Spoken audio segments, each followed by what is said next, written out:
My son handed me a $15,000 check and told me it was more than enough for a man my age. My name is Judge Ralph Wilson, and that was the gravest error he would ever make. Tommy believed he was stealing from a helpless old man. What he failed to understand was that he had just committed federal wire fraud against a man who spent 4 decades sending people exactly like him to prison. When I found out he had forged my signature and sold my $2.1 million home while I was out buying groceries, a cold sensation settled in my chest. It wasn't anger. It was something far more dangerous. The same feeling I used to get when I sentenced predators who preyed on the vulnerable. You see, my son made one critical miscalculation. He looked at my simple way of living and mistook it for weakness. He should have paid closer attention. Because the contacts in my phone aren't for golfing friends or bingo night at the senior center. They are for FBI agents, federal prosecutors, and judges who have spent their whole careers waiting for a case this straightforward. Let me explain how this all happened. People see what they want to see. And what Tommy saw when he looked at his father was a failure. I live in a simple one-story house in a Denver suburb, built in 1978. It's 2,400 square feet with the original wood walls. I drive a 2018 Honda Civic with 67,000 miles. It's silver. Nothing special.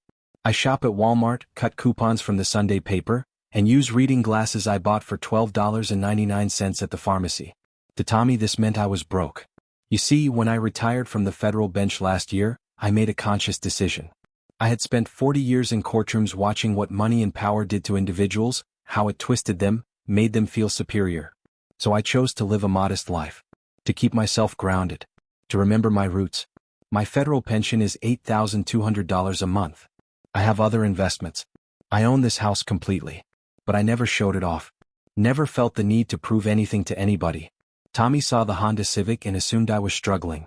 He saw me clipping coupons and assumed desperation.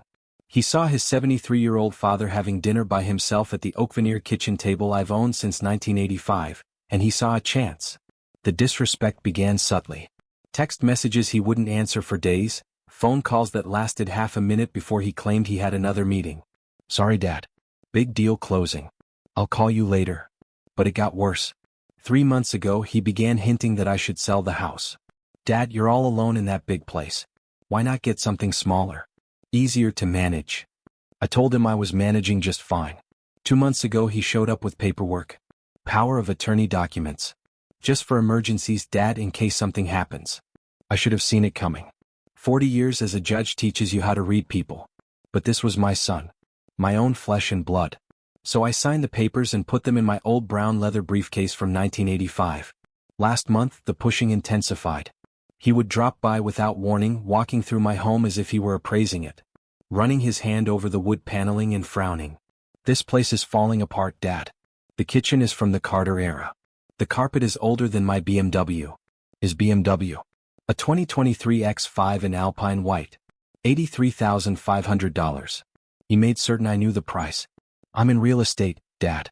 This is my world. Believe me, you're sitting on a fortune here, but the market won't stay this high forever. We need to act now. We. As if it were his choice to make. But the moment I realized how far things had gone was 2 weeks ago. I was at the supermarket using a coupon for paper towels, when I heard him on his phone in the next aisle. Yeah, the old man's finally coming around. He's nervous, living by himself in that huge house. I think he's starting to understand he can't manage on his own. He wasn't talking about his father. He was talking about a business deal. That evening, I sat at my kitchen table with a mug of coffee and thought about all the cases I'd presided over during my career. Elder abuse. Financial exploitation. Relatives who viewed their elderly family members as human bank machines. I had sent countless people to federal prison for doing exactly what my son was plotting. But this was different. This was family. Or so I believed. Because what happened next proved that family isn't just about blood. It's about respect. And Tommy was about to learn that lesson in the most difficult way. The phone call came on a Tuesday morning. Mr. Wilson, this is Rebecca from Mountain View Title Company. I'm calling to confirm the closing details for your property at 4712 Maple Street. Our records show the sale was finalized yesterday for $2,100,000. I set my coffee cup down. Very slowly. I'm sorry. Could you repeat that? The closing on your home, sir. Everything went according to plan. The funds should be in your account by the end of business today. My home. Sold. Without my consent. Ma'am, I never authorized any sale. There was a long silence on the other end. Sir, we have all the documentation right here. A power of attorney signed by you on February 28th, authorizing Thomas Wilson to act on your behalf. The deed transfer was executed yesterday, March 15th. Is there an issue? Yes, there was an issue. A federal issue. I hung up and went to my briefcase. I took out the power of attorney I had signed. The one Tommy had told me was just for emergencies. I read every single line. It was a limited power of attorney for medical decisions only. Nothing about real estate. Nothing about financial transactions. Someone had created a forged second document. The doorbell rang 2 hours later. Tommy was standing on my porch, his BMW shining in the driveway, holding an envelope. Hey Dad. Got some good news for you. He handed me the envelope.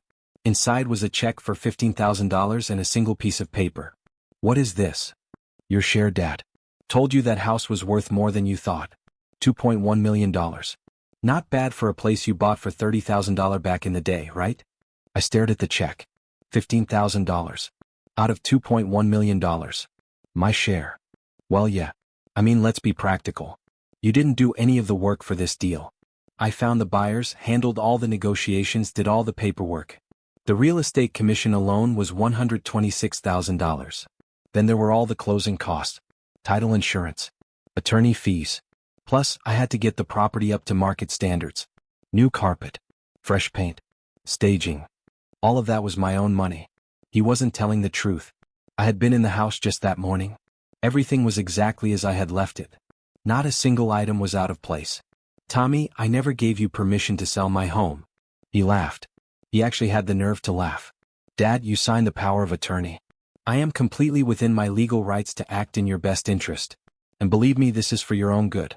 You'll be much more comfortable in a nice, manageable apartment somewhere. Closer to doctors. Easier to look after. I stared at my son. I truly saw him, perhaps for the first time. A custom-tailored suit that likely cost more than many people's monthly salary. A Rolex Submariner gleaming on his wrist. His hair perfectly coiffed. This wasn't the boy I raised. This was a stranger wearing my son's face. Show me this power of attorney you used. What? The document you gave to the title company. Let me see it. He shifted his weight. For a fleeting moment, I saw something in his eyes. A flicker of doubt. Dad, you're being paranoid. It's all completely legal and legitimate. You should be thanking me. $15,000 is more cash than you've handled in years. More money than I'd seen in years. This from a man who had never once inquired about my finances. Who never wondered how I managed the mortgage before I paid it off. Who never asked about the source of my monthly income. I thought about my federal pension. $8,200 every month for life. I thought about the investment portfolio I'd built over 4 decades of government service. A 6-figure sum resting in treasury bonds and blue-chip stocks. But most of all, I thought about the court cases. United States versus Morrison. Elder abuse and wire fraud. An 18-month federal sentence. United States versus Chin. Financial exploitation of a family member. 24 months in a federal prison. Tommy was looking at me as if I were a simpleton. A confused old man who ought to be grateful for his charity. Tommy, let me ask you a question. Do you know what wire fraud is? What? Wire fraud. What is it? Wire. It's a federal crime. Title 18, Section 1343 of the United States Code. Using electronic communications to obtain property through deception. His confident smile wavered. Dad, what are you going on about? I'm talking about falsified power of attorney documents. I'm talking about deceitful real estate deals. I'm talking about federal offenses. He laughed again, but it sounded hollow and strained now. Dad, you're being absurd. This is a legitimate business transaction. I'm trying to help you. I rose from my kitchen table, walked to the window, and looked out at his BMW. Tommy, in 40 years on the federal bench, I've presided over this exact situation dozens of times. A relative takes advantage of an elderly family member, counterfeits documents, steals property. Do you know how those stories always conclude? He was silent. Federal prison. Tommy's face flushed. Are you threatening me? I'm educating you. Dad, you're losing your grip. This is perfectly legal. I have power of attorney. Then show me the document. I don't have to show you anything. Yes, you do. We stood facing each other across my kitchen, father and son. But the respect that should have been there, the love that should have bridged the divide was gone. In its place was something I had witnessed too many times in my courtroom. The expression of a criminal who believes he's outsmarted the entire system. Tommy took out his phone and began scrolling. Fine. You want to see the paperwork? Here. He showed me a picture of a power of attorney document. My signature was at the bottom. But this wasn't the limited medical authorization I had signed. This was a general power of attorney. It granted unlimited control over all my financial affairs. That is not what I signed. Dad, your memory isn't what it used to be. My memory is perfectly clear. I signed a limited power of attorney for medical decisions only. This paper is a forgery. Prove it. The words hung heavily in the air between us. Prove it? It was a challenge, as if he believed his old man was too feeble, too bewildered, too powerless to fight back. Tommy, do you know what I did for a living? You were a judge. What kind of judge? He shrugged. I don't know. Small claims court or something. Small claims court. 40 years on the federal bench, and my own son thought I adjudicated parking tickets and landlord arguments. Federal District Court, Tommy. The United States District Court for the District of Colorado. Appointed by President Reagan in 1983. Confirmed by the Senate 96-0. I saw a shift in his eyes. Not respect. Not yet. But a dawning awareness. As if he was truly seeing me for the first time. I have presided over more wire fraud cases than you have closed real estate deals. I have sent people to federal prison for doing precisely what you have just done. Precisely. Dad, you're overreacting. Am I? I walked to my briefcase and pulled out a file folder. Inside were newspaper clippings from cases I'd handled over the years. Headlines I'd saved not from vanity, but as reminders of the responsibility I held. Asterisk United States versus Patricia Morrison. Elder abuse and wire fraud. Defendant stole $400,000 from her grandmother using a forged power of attorney. I sentenced her to 18 months in federal prison. Asterisk. Tommy glanced at the clipping. That's different. How? She wasn't family. Asterisk United States versus David Chin. Wire fraud and financial exploitation. Defendant sold his elderly father's house without authorization. Used counterfeit documents to complete the transaction. 24 months federal prison. Asterisk. Tommy's face was ashen now. Still different. Dad, I'm trying to help you. By stealing my house? By getting you the best possible price. With my permission? You gave me permission. Show me where. He pulled out his phone again, his hands now trembling slightly. Dad, I don't understand why you're being so difficult about this. Because it is my house, Tommy. My property. My life. You're an old man living alone in a house that's far too large for you. That is my choice to make. Not if you're no longer capable of making sound decisions. There it was. The real argument had finally surfaced. It wasn't that I had agreed or that it was for my benefit. It was that I was supposedly incompetent. In federal court we called this showing your hand too early. Tommy, are you asserting that I am mentally incompetent? I'm saying you're not thinking clearly. Based on what evidence? Dad, you're being paranoid. You're accusing me of crimes. That isn't normal behavior. Wanting to see the legal documents used to sell my own home is paranoid? The way you're going about it, yes. I sat back down at my kitchen table and folded my hands. When you've spent 40 years managing courtrooms, you learn the power of silence. You learn to let the other person talk themselves into a corner. Tommy filled the silence exactly as I anticipated. Look, Dad, I know this is difficult. Change is always hard, especially at your age. But this is for the best. Trust me. I do this for a living. I know what I'm doing. What you're doing is wire fraud. What I'm doing is taking care of my father. By forging legal documents. By using the authority you granted me. I gave you medical power of attorney, and that alone. Dad, you signed a general power of attorney. I have the document. Then show me the original. What? Not a photograph. The original document. With the original signatures. Tommy's phone buzzed. He looked at it and for an instant his mask fell away. I saw pure panic. I have to go. A client emergency. Tommy? He was already at the door. This conversation isn't over. He turned back. For a second I thought I saw my little boy. The child who used to sit on my lap for bedtime stories. The teenager who called me for advice on his college applications. But then his jaw tightened and the stranger returned. Dad, let me give you some advice. Take the $15,000. Be grateful. Don't make this more difficult than it needs to be. Or what? Or nothing. Just don't make this harder than it has to be. He left. The roar of his BMW's engine filled my driveway. I sat alone in my kitchen holding a check for $15,000. Payment for a house worth over $2 million. I thought about the cases again. All those defendants who thought they were too clever to be caught. Too well connected to face consequences. Too much family to be prosecuted. They were all wrong. I picked up my phone and dialed a number I hadn't called in months. Judge Hayes, it's Bill Wilson. I need some advice. Patricia Hayes answered on the second ring. Bill, how's retirement treating you? It's been interesting, Pat. Patricia Hayes, Chief Judge of the United States District Court for the District of Colorado. We had worked together for 15 years before I retired. She knew my reputation. She knew my work. Everything okay? She asked. You sound stressed. I have a family situation. With legal implications. I could use a neutral perspective. Of course. What's going on? I told her everything. The forged power of attorney. The unauthorized sale. Tommy's attitude. The $15,000 check sitting on my kitchen table. There was a long silence after I finished. Bill, you know what this sounds like, right? Wire fraud. Elder abuse. Federal jurisdiction. Exactly. Have you contacted the FBI? Not yet. I wanted to speak with you first. Bill, I have to ask. Are you certain about the documents? Are you sure you didn't sign a general power of attorney? This was why I trusted Pat. 40 years of friendship, and she still asked the difficult questions. She made sure I wasn't confused or mistaken, or seeing conspiracies that weren't there. I'm sure. I have the original document I signed. A limited medical power of attorney, nothing more. What Tommy used was forged. Okay. Then you need to file a complaint with the FBI's Financial Crimes Division. This is federal wire fraud. Plain and simple. Pat, he's my son. Bill, he's a criminal. Hard words. True words.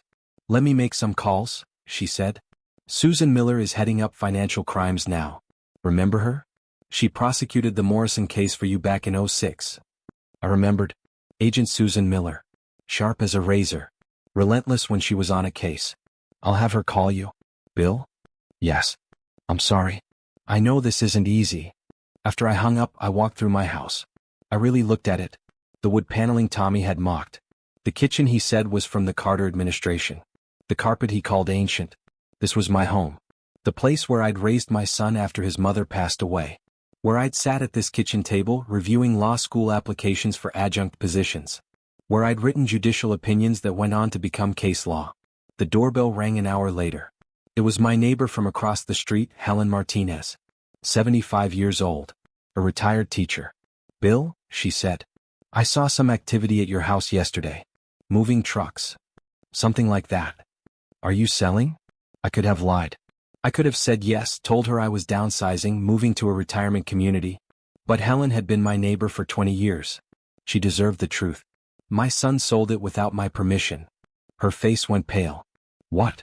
Forged power of attorney documents. A classic case of elder abuse. Oh, Bill. What are you going to do? What I have always done. Follow the law. She nodded. Helen understood. She'd seen enough in her teaching career to know that family doesn't always mean loyalty. That blood doesn't always mean protection. If you need anything, she said. Character references. Witness testimony. Thank you, I said. After she had gone, I considered the professional network I had established over 40 years. Federal judges throughout the nation. FBI agents with whom I had collaborated on significant cases. Prosecutors who had stood before my bench. Defense attorneys who had won my regard through their skilled work. Tommy believed I was powerless because I used coupons and drove an old Honda Civic. He had no conception of who he was truly confronting. My phone rang at 6 in the evening. It was an unknown number. Judge Wilson? This is Agent Susan Miller from the FBI Financial Crimes Division. Judge Hayes requested that I contact you. Agent Miller, I recall you from the Morrison prosecution. Yes, sir. That was exemplary work on that case. Judge Hayes has given me an overview of your circumstances. I would like to meet with you tomorrow to discuss submitting a formal complaint. Of course. Sir, I must ask, she continued. Are you prepared for the potential consequences? If we uncover evidence of federal offenses, we will be obligated to seek prosecution. Even when it involves family. I thought of Tommy's expression when he gave me that check. The disdain in his tone when he referred to me as an old man. How he had dismissed 40 years of federal service as small claims court. Agent Miller, The law is indifferent to family connections. No, sir, it is not. What do you require from me? All original documents, bank statements, a chronology of events, any recordings or written correspondence. Recordings. I considered my phone. Most modern devices automatically saved call histories to the cloud. Text messages. Everything. I will have it all prepared for you. Judge Wilson, she said, her tone shifting slightly. Off the record? Yes. I have been in financial crimes for 12 years. Cases of elder abuse are the most difficult. When it's family, it is always the worst. But you are not some disoriented elderly victim. You are a federal judge with 4 decades of experience. This situation will be different. How so? Your son chose the wrong target. After we disconnected, I sat at my kitchen table with a cup of coffee and retrieved my briefcase. I began removing papers. Federal pension documentation. Investment account summaries. The original power of attorney I had executed. Tommy thought he was dealing with a feeble old man who would be thankful for $15,000. He was about to discover the distinction between a victim and a federal judge. The following morning, Agent Miller arrived promptly at 8. A black SUV with government plates. The full presentation. She was just as I remembered from the Morrison case. In her mid-40s, wearing a sharp suit, with a professional, no-nonsense demeanor. Judge Wilson, thank you for meeting with me. Agent Miller, please come in. She placed her briefcase on my kitchen table. Inside was recording equipment, legal pads and evidence bags. I've reviewed Judge Hayes's notes from your discussion. Before we begin officially, I need to verify a few details. Certainly. You signed a limited power of attorney for medical decisions only on February 28th of this year? Correct. But your home was sold using a general power of attorney granting unlimited financial authority. Correct. And you never signed such a document? Never. She opened an evidence bag. I will need the original limited power of attorney for a handwriting analysis. I passed her the document from my briefcase. She inspected it meticulously, then sealed it inside the bag. She offered a slight smile. Yes, sir, I believe that. But I am required to ask for the record. I understand. Tell me about your son's business. What do you know of his real estate firm? Wilson and Associates Luxury Properties. Downtown Denver office. They deal in high-end residential sales. Any idea of his financial standing? He drives an $83,000 BMW, wears custom suits, and lives in a penthouse downtown. But I am unaware of his actual income or debt situation. She took notes. Has he ever asked you for money before? Never directly. But he has been insisting for months that I sell the house. Why? He asserted I could not manage on my own. Said the property was too large for an old man. But you are managing perfectly well. Perfectly well. My phone buzzed. A text message from Tommy. Asterisk, Dad, hope you're feeling better today. Sometimes stress makes us say things we don't mean. Let's have lunch tomorrow and put this behind us. Asterisk. I showed the message to Agent Miller. She photographed it with her phone. Interesting timing, she noted. How so? He is attempting to normalize the situation. To make it seem as if yesterday was merely a misunderstanding. The doorbell rang. Through the window, I saw Helen Martinez on my porch holding her phone. Excuse me for a moment, I said to Agent Miller. I opened the door. Helen looked distressed. Bill, you need to see this. She showed me her phone. It was open to Instagram on Tommy's account. The post showed him standing before his BMW, raising a champagne glass with a wide smile. The caption read, Asterisk, just closed the biggest deal of my career. Sometimes you have to make tough decisions for family, but it all worked out. Thanks, Dad. Hashtag real estate, hashtag family first, hashtag big deals, hashtag Denver real estate, hashtag success. Asterisk. The comments were worse. Way to take care of the old man. Smart move getting him out of that old house. Bet he's grateful you handled everything for him. Finally someone with the guts to do what's best for aging parents. I felt something cold settle in my stomach. Not anger. Not hurt. Something harder. More final. Agent Miller appeared beside me and looked at the phone. Judge Wilson, I need screenshots of this. While she handled that, I read the post again. Thanks, Dad, as if I had consented to this. As if I were grateful. As if this was some touching tale of a son looking after his father. The timestamp indicated the post was made 3 hours after he had left my house yesterday. 3 hours after I had accused him of wire fraud. He wasn't just stealing my house. He was stealing my story. Agent Miller, How public will this investigation become? That depends on what we uncover. But federal wire fraud cases become public record once charges are filed. I thought of Tommy's Instagram followers, his real estate clients, his business partners. All of them seeing this post, believing he was a devoted son assisting his confused father. Judge Wilson, are you having second thoughts? No, I said. I am having clarity. My phone rang. Tommy. Agent Miller nodded. I answered on speaker. Hey Dad. Got your message yesterday loud and clear. I know you're upset about the house, but I think once you calm down, you'll see I did the right thing. Tommy, I never sent you a message. Your whole angry rant about federal crimes and wire fraud. Look, I get it. Change is scary. But Dad, you're not thinking clearly about this. Agent Miller was recording everything. I am thinking very clearly. Are you? Because Helen Martinez called me this morning. Said there was an FBI car in your driveway. Dad, please tell me you didn't actually call the FBI over a family disagreement. A family disagreement. He characterized $2.1 million in stolen property as a family disagreement. I contacted them because you committed federal crimes. Dad, this is embarrassing. For both of us. I'm trying to run a business here. I have clients, investors, partners. When they hear that my own father called the FBI on me over a legitimate real estate transaction. Legitimate? Yes, legitimate. I have power of attorney. Everything I did was legal. Agent Miller held up a note. Keep him talking. Tommy, show me the original power of attorney document. I already showed you. A photograph on your phone. I want to see the original paper. Dad, I don't have time for this paranoid nonsense. Then we have a problem. We already have a problem. You're making me look like a criminal to my business associates. There it was. His true concern. Not that he had stolen my home. Not that he had betrayed my trust. But that it might damage his reputation. Tommy, let me ask you something. How much is your business worth? What does that have to do with anything? How much? I don't know. A couple million in annual sales. And how much did you make from selling my house? Tommy? Dad, we've been through this. No, we haven't. How much commission did you collect? Standard rate. 6%. 6% of $2.1 million is $126,000. So you made more from selling my house than most people earn in 2 years. Dad, that's how real estate works. And you gave me $15,000. Dad, please. Can we discuss this in person without federal agents listening in? Agent Miller gave a thin smile. No, Tommy, I said. We can't. I ended the call.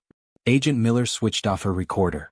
Judge Wilson, we have sufficient cause to open a formal investigation. What is the next step? I will file the complaint today. We will obtain warrants for his financial records, phone records, and business documents. If the evidence supports federal charges, we will move to make an arrest. How long will that take? 72 hours. I looked at Helen, still holding her phone with Tommy's Instagram post. My neighbor of 20 years, witnessing her friend being publicly shamed by his own son. Agent Miller, there is one more thing. Yes. I want this investigation to be as public as the crime itself.